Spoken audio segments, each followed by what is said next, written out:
I know what you're thinking. Primitive. You look different than the last time I saw you. Did you put on weight? Well, if by weight you mean a full set of iron armor and a nice shiny set of iron tools, then yes, that's exactly what happened. If that's not what you're thinking, you're probably wondering where I am. Well, if that's the case, then sit back, relax, and let me tell you. What is going on, YouTube? I probably don't know you, but you know me. It's Primitive Soul, and welcome to episode 2 of my Minecraft Hardcore Survival series, or Soul Arc, as I call it. If you missed episode 1, that can be found on my playlist.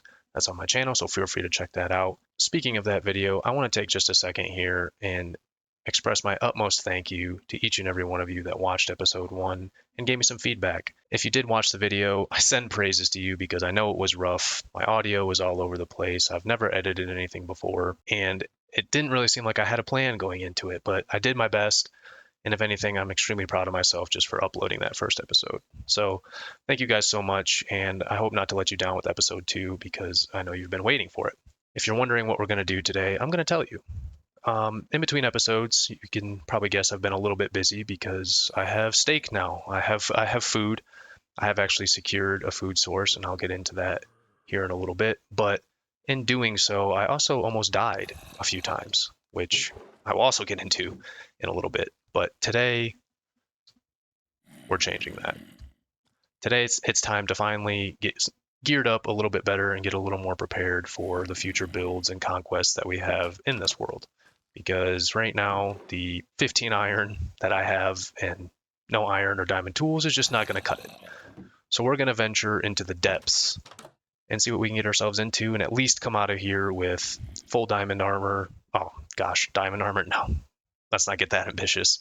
At least full iron armor, excuse me. So let me get some resources together here for this mining adventure, and I will see you guys in just a little bit. All right, guys. Before we get started into the mining, I just wanted to take a moment here and answer just a few questions that I got from some friends on the last video, and one of those was, what is this button here that I put on the ground? And that is simply just to mark where we spawned into this world. And the second thing, I made a comment in my first video about how I placed the wheat and how it may not have been the most efficient positioning or placement of the seeds for optimal growth. And I had a viewer question this, and while I don't exactly know the specific mechanics that make it so, it just seems to be a Minecraft phenomena that if you plant seeds of the same variety next to each other like this, crops actually grow slower. But if you plant them in alternate rows, so for example, wheat, carrots, if you had them, wheat again, potatoes, wheat, or even if you didn't plant anything in between your rows of wheat, the crops would actually grow faster. So I hope that answers your question. You can see I have a systematic growth of wheat taking place as well, which is what I have used to secure the additional food sources that I have, which finally is some beef, and I managed to wrangle up a couple sheep that were nearby. Anyway, I just wanted to slot this in really quick before we get started and go spend what is likely to be several days underground. I don't know about you, but I think I'm ready to head underground. I'll see you guys in a second. All right, guys, I'm all geared up to get started on this project. So I got a few extra pickaxes here to get us started on digging this hole. I got some spare logs and some signs, which is what I'll use to kind of annotate the level that we're on and what specific resource maybe I'll be mining while I'm down there. Some slabs because I'll need those alongside this wood, and I'll show you kind of how I set up my mine levels when I get to them. Shears or what's left of them, just in case we run into some glow lichen or something. I like to have some way to collect that, and a healthy supply of food and torches. So we're going to get into this. So we're starting at level 115, and the way I like to set up my mine shafts is digging down 10 levels at a time, and a staircase, of course, for safety purposes. So here we're on level 105, and I did just a little bit of mining here to get us started, and down here at 95. So we're going to dig down 10 more levels to level 85 and so on until we get down to diamond level, basically. And I dig these 5 high, my stairs, because once you actually put a stair block on them, then you never have to worry about hitting your head or getting like a weird camera glitch when you're going up the stairs or down from your head being in like the block space of the block above you. So all my staircases are 5 high. Since I could be a while before I reach the bottom of the world here with this staircase, I think it's a great time to catch you guys up on what you missed in between episodes.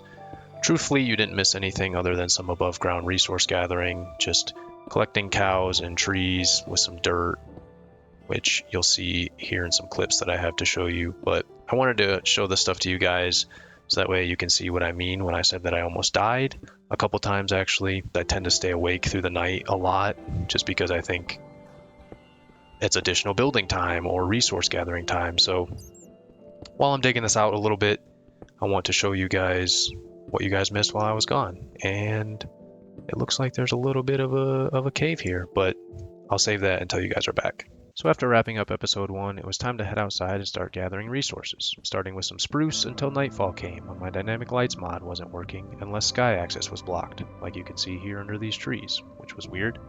But anyway, the next morning it was time to start preparing for new livestock. By livestock I mean cows, which I had to steal from some very angry farmers, but we managed to get them home, in which case it was time to start breeding. And to breed cows, you need wheat, so it's time to expand the wheat field and the sugarcane field, because we'll need books eventually. Chopping some birch for a future build, set myself on fire, failed to collect a music disc, you just saw the arrow, started on some landscaping for that future build, took a quick nap, and went straight back to landscaping in the morning, bred some more cows, catch, ouch, our second zombie villager. Later that night, ran into my near-death experience with a baby zombie. Pause. Is this the strongest mob in the game? Chop more spruce wood, breed more cows, wrangle some sheep, use the hitboxes to collect the drops, plant more wheat, chop some more birch, breed more cows, plant some more seeds, chop more spruce, breed some more cows, film the trailer for World War Z 2 starring Primitive Soul, collect leaves for some custom trees, cut down trees that didn't have any leaves, breed more cows, cut down some oak trees, audition to replace Hawkeye within the Avengers, be ambushed by the most annoying mob in the game, collect a trophy from said annoying mob, make a quick trip to the slaughterhouse, that's right, keep walking, and anxiously wait for some steak to be cooked. Now that you're all caught up, let's get back to the mines. All right, looks like we reached our first ore level that I want to annotate, and that is going to be copper. Now, I know copper is technically best mined at level 48, but for the sake of my attention to detail and organization, I'm going to do level 45. And truthfully, I'm not sure how much I'm going to build with copper, and when you do find it, it's often way more than you need anyway, so I'm not worried about mining at the optimal level for copper because you can find it in such excess anyway. To go back up here really quick to that cave entrance that I found just before I left you guys, here it is. Nothing, I didn't explore it too much. I wanted to save that for a different episode. We'll come back to that later and fully light it up. Right now I'm primarily concerned about getting this down to iron level to get the basics, but truthfully diamond level because I'm ready to get this going. So I'm going to keep on keeping on, and if I find anything interesting, I'll bring you guys back. All right, we have arrived to Y level 15. Not Y level 16, the ideal level for iron, but just like I said with the copper, and like you can see here and right over here, see, you don't have to be on the optimal level to find these resources, just somewhere close to it as you can. And for me, it happens to work out that Y level 15 is just one away from the optimal level of Y level 16. So let's go ahead and grab this iron, and I will talk to you guys about what I have set up here. So I've taken the liberty of digging out this 11 by 11 square as centered as I can get it around the staircase here to demonstrate to you guys how I like to set up my mine shafts.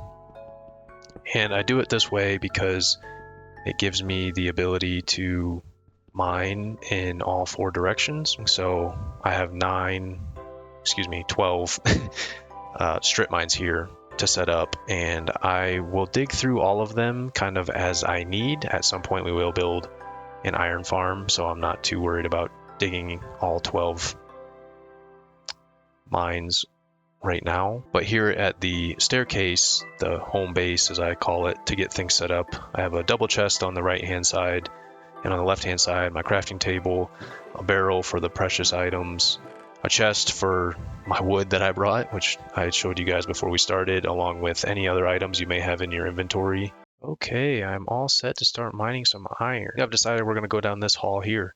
Seems like a good direction. What direction is this? West? Yeah, sure, towards the sunrise. We love a beautiful sunrise, so we're going to take off down this way. And while I'm doing this, I wanted to talk to you guys about what I have learned in my short but what seems to be rapidly growing YouTube channel. The first thing I learned is how big my support system is. Now, I've been in a 4-year relationship at this point, and my partner supports me in ways that I almost can't even describe. No matter what I've wanted to pursue or try, my partner has always had my back and has always pushed me to challenge myself and to be the best version of me that I can be. And that's what I think really helped me finally decide to pull the trigger on making these videos, was knowing that whether it succeeded or not, I know that they would watch them to show their support and continue providing me feedback so that way I can make them better for you guys. So can't thank my partner enough for that. Secondly, the amount of friends that I've sent this video to who have provided feedback, commented, liked, subscribed even, certainly wasn't expected because, again, this is very out of my character. I'm not a YouTube... Hey, see, here we go already. Very out of my character. I'm not a content creator, but I've often been told that I perhaps have the personality to create content. I just never aspired to do it until recently when I've decided to use content creating as a way to hold myself accountable to play video games again. The second thing I wanted to talk to you guys about, which I'm trying to be very conscious about now already in this second video, is my speech. I talked about it just a little bit in the first video on how somewhat uncomfortable it is to speak to a camera. I really didn't think it would be this difficult until I started recording, and moments before I push the record button, my heart starts pounding, I feel short of breath, I'm a little bit nervous.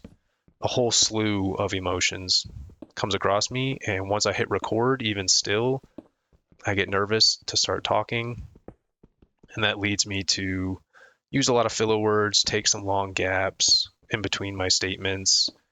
Some of that also could be from not necessarily having a plan before I start recording, which I've also tried to do better in this second video already.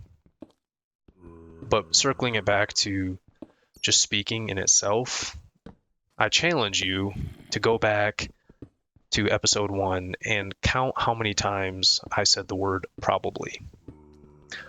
I bet I probably said that word 50 times in a 20-minute video, which seems crazy to me. I wouldn't expect myself to stumble that much when speaking, but I didn't realize maybe how uncomfortable I was at speaking to a camera until I started writing out the subtitles for that video.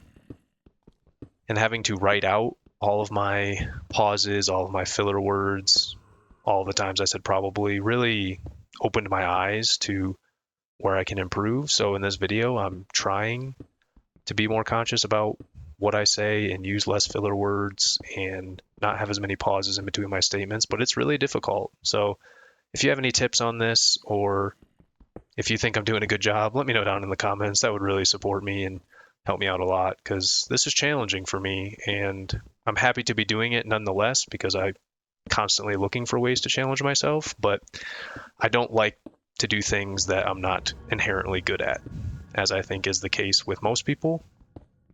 And because of that, I'm just consistently curious about what other people have to think or say. So If you could let me know down in the comments how you think I'm doing, I would really appreciate it. The last thing I wanted to talk about related to this is what making that first video has done for my own self-belief. I can do hard things. You can do hard things. I think doing hard things is absolutely essential in life. They say fear is a mile wide and an inch deep. And after creating that first YouTube video, I think that's true. I think oftentimes what keeps us from doing hard things or going outside of our comfort zone is the worry about what other people are going to think, or the worry that you're not going to be able to do it. That's exactly how I felt before I made that first video. And truth be told, you're not going to know how to do it. I didn't know how to edit. I didn't know what my audio was going to sound like. I didn't know, obviously, what I was even going to do in that first video. But I just finally had decided that I had enough people supporting me, and I had learned enough about how to create content from watching other people's content that I was going to try it. You don't have to have all the answers. In fact, you shouldn't have all the answers when you first start, because then there's no room for growth. The best piece of advice I could give you, other than surrounding yourself with a very well assembled support group, is to just start. Whatever it is you want to do, whether it's starting a YouTube channel or running a half marathon or breaking up with your current partner because it's a toxic relationship. There's so many things that situation applies to, that everybody's afraid to just take the first step, not realizing that the first step is the most difficult. And we're looking for iron, not copper, but we'll take it. And once you take that first step, everything changes. The next time you guys see me, I hope to have enough iron to at least make some tools and be covered in iron armor. So I'll see you guys in just a little bit. I hope you guys are enjoying the video so far. I just wanted to throw in a few clips here of me digging out some iron ore veins that I found after digging 3 of the 12 mine shafts that I laid out earlier in the video. And once I had those smelted, it was time to do what we set out to do in the beginning of the video, and that was craft some iron armor in our first set of iron tools. So while it seems like the video's done, we're really just getting started. 4, 3, 2, 1. Mission accomplished. We have successfully completed a staircase that goes all the way to the bottom of the world. You can see the bedrock here, but I like to refer to this as diamond level. And what's that in my hotbar you see? That's right, a diamond. We have 1. Well, technically I found 2 while I was completing the staircase, but I took 1 upstairs to store away for safekeeping as the first diamond we ever found, because, you know, I'm sentimental and everything. But once I got down here, I just went straight to work at setting up our mineshaft area. And you can see I haven't actually started mining out any of these yet. I just put my chest down and stuff, so that way when we get to that point, we're ready. However, I think we have something else that we need to accomplish first. And that something is right up here. You can see the staircase comes down, and I'm kind of in this partial cave area. But the highlight of this area is a zombie spawner. Yeah, that's right. Right below our house, we have a zombie spawner. And it gets better that it's being right next to a geode. This is going to be amazing. As soon as I saw this, the ideas that came into my head about what I can maybe turn this area into as like an enchantment setup with a zombie spawner, XP farm, and what I'm going to be able to do with all of those resources, probably bring some villagers down here and trade all the zombie flesh and stuff. So to start that process, I explored this area of the cave a little bit, and once I wandered over this way, I could hear a crazy amount of skeletons, and you can see in the bottom right there's some skeletons nearby still. And even way over here by the zombies, I could still hear skeletons rattling around. So I went ahead and started digging around and found the extension of this deep dark, which leads down here. And at the end of this little trail, you'd never guess, the skeleton farm. Yeah, crazy. Like, I don't think I've ever actually seen 2 mob spawners this close together. So close, in fact, looking at their coordinates, since you need to be within 16 blocks, I believe, for them to be activated. If we stand about halfway between both of them, they're both active. They're close enough together that if we set up a zombie farm and a skeleton farm such that we're standing about right here, we'll be able to collect loot for both of them at the same time. So that's going to be wicked. And I think that's probably what we're going to work on in the next episode. So in the meantime, I might dig these things out a little bit and start putting together a list of things that we're going to need to build these farms, but this is crazy. Oh, and one quick note. There was one chest here and two chests in the skeleton dungeon area that didn't really have anything super impressive in them. Actually, there was a golden apple in both this chest here in the zombie spawner and one of the chests in the skeleton spawner, but otherwise it was just full of rotten flesh, bones, some iron horse armor and stuff. It's all upstairs. I took it upstairs and collected it already, but I left the chest down here to use for storage. Man, it feels good to be outside in the fresh air. Just doing a little cow breeding here, even though it seems like I've already done a lot of that this episode. Let me just get out of there. But I think the last thing I'm going to do today is just spend some time outside and do some tree chopping. One thing I want to note is the last time I planted these trees, I went ahead and put a flower down on the second block or one block away from where I'm planting the trees, because that increases the spawn percentage of a beehive, and I really want to collect some of those, not just for a build that I have in mind, but also so we can start harvesting some wax to use for that copper. I'll let you guys know when I inevitably get some beehives, but I think that's going to do it for today. If you liked the video, then let me know down in the comments what was your favorite part, and until next time, this has been Primitive Soul, signing off.